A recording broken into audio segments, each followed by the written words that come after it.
नमस्कार साथियों।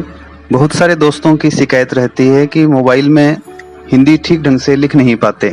कीपैड में हिंदी है लेकिन उसे लिखने में दिक्कत आती है।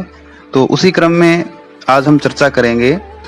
हिंदी में एक वर्ण है र। र वर्ण को हम सही ढंग से जाने तो बहुत सारी समस्याएं हमारी दूर हो सकती हैं। तो आज के वीडियो में हम चर्चा करेंगे र वर्ण के विभिन्न प्रयोगों पर। यह र देखने में तो सामान्य प्रतीत होता है लेकिन बड़ी उलझने पैदा करता है। आइए समझें।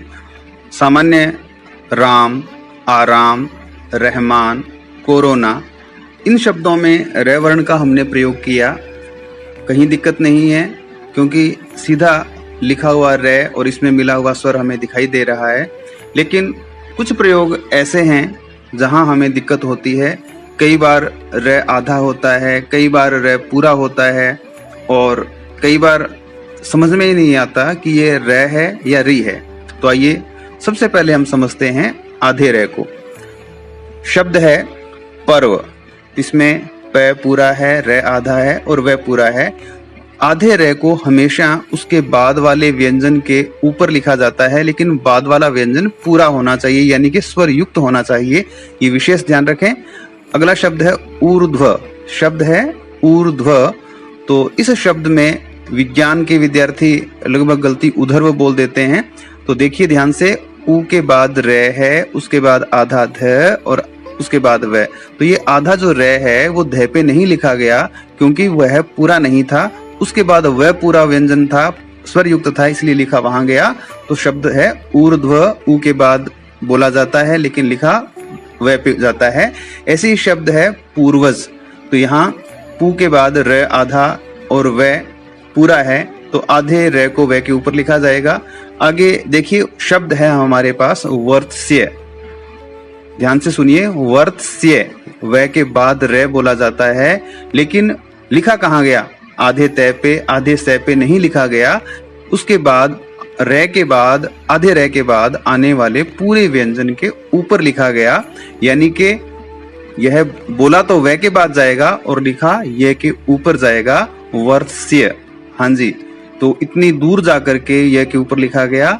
हमें नियम पता है तो दिक्कत नहीं आती है। तो साथियों ध्यान रखें, आधा र अपने बाद वाले पूरे व्यंजन के ऊपर लिखा जाता है। आगे है हमारे पास, अब पूरे र की चर्चा करते हैं, लेकिन ऐसा पूरा र जिससे ठीक पहले आधा व्यंजन है। तो यहाँ पे पहला शब्द है द्रव। यहाँ देखिए द आधा है, र पूरा है, लेकिन लिखने में द पूरा लिखा जाएगा और र उसके रेखा के रूप में उसके नीचे लिखा जाएगा। तो यहाँ द आधा है, र पूरा है द्रव में। इसी देखिए अगला शब्द है क्रम। क्रम में क आधा है, र पूरा है। प्रश्न में प आधा है, र पूरा है, श आधा और न पूरा, प्रश्न। अगला शब्द है प्रकृति। तो यहाँ प आधा है, र पूरा है, क्री के अंदर र नहीं है, क व्यंजन में री स्वर है, तो शब्द बना प्रकृति। यहाँ ध्यान से देखिए, यहाँ क के अंदर री ऋषि की मात्रा है, क्री बना प्रकृति। तो यहाँ पे हमें कई बार संदेह रहता है कि आधे र के साथ कई बार क्री जो है उसके अंदर कहीं पे भी र नहीं है, वहां व्यंजन के अंदर री ऋषि की मात्रा जिसे हम कहते हैं स्वर है री। तो इस तरह से प्रकृति शब्द बना है। आगे हम देखते हैं शब्द है कृत्रिम। यहाँ क वर्ण में, क व्यंजन में री ऋषि की मात्रा और आगे त आधा और र में ई की मात्रा, री पूरा है और मैं कृत्रिम। त और र मिलके त्र बनता है, सभी जानते हैं। त और र से ये त्र बना। इसी तरह से अगला शब्द है कृषि। यहाँ क में री ऋषि की मात्रा है, स्वर है क में री, कृषि। यहाँ र वर्ण नहीं है, ध्यान रखेंगे हम। और अब हम देखते हैं आधे ट और ड के साथ यदि पूरा र आता है तो वह कैसे लिखा जाएगा। यहाँ देखिए ट्रक और ड्रम शब्दों में ट आधा है, ड आधा है और र पूरा है।